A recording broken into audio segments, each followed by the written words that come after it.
السلام علیکم، welcome to my YouTube channel.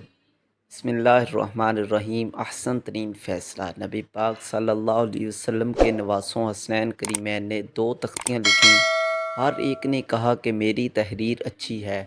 فیصلے کے لیے اپنے والد حضرت علی رضی اللہ عنہ کے پاس گئے۔ آپ رضی اللہ عنہ نے بڑے حیرت انگیز فیصلے فرمائے تھے، لیکن یہ فیصلہ نہ فرما سکے، وہ اس لیے کہ کسی صاحبزادے کی دل شکنی منظور نہ تھی۔ فرمایا جاؤ اپنی ماں کے پاس، وہی بتائے گی۔ دونوں شہزادے حضرت فاطمہ رضی اللہ عنہا کے پاس گئے اور کہا اماں، آپ فیصلہ فرما دیں کہ ہم سے کس نے اچھا لکھا ہے۔ آپ نے فرمایا میں یہ فیصلہ نہیں کر سکوں گی، تم اپنے نانا جان کے پاس جاؤ۔ دونوں حضور کریم صلی اللہ علیہ وآلہ وسلم کی خدمت میں آ گئے اور عرض کیا نانا جان، آپ فیصلہ فرما دیں کہ ہم میں سے کس کی تحریر اچھی ہے۔ ساری دنیا کے فیصلہ فرمانے والے نبی کریم صلی اللہ علیہ وآلہ وسلم نے سوچا کہ اگر میں حسن کی تحریر کو اچھا کہوں گا تو حسین کو ملال ہوگا، اور اگر حسین کی تحریر کو اچھا کہوں گا تو حسن کو رنج ہوگا، اور کسی کا رنجیدہ ہونا حضور صلی اللہ علیہ وآلہ وسلم کو پسند نہ تھا۔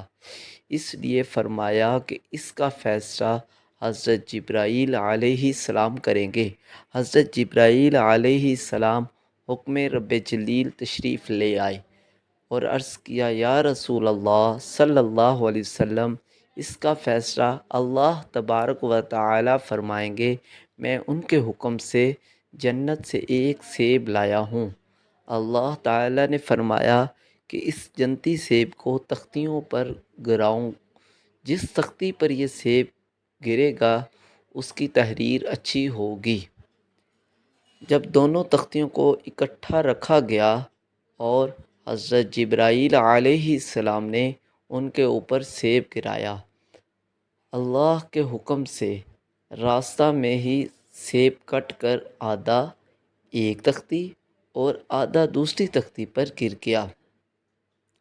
اس طرح احکم الحاکمین نے فیصلہ فرما دیا کہ دونوں کی تحریر اچھی ہے، اور کسی ایک کی تحریر کو اچھی قرار دے کر دوسرے کی دل شکنی نہیں فرمائی۔ سبحان اللہ۔ ماشاءاللہ، ہمارے چینل کو لازمی سبسکرائب کر لیں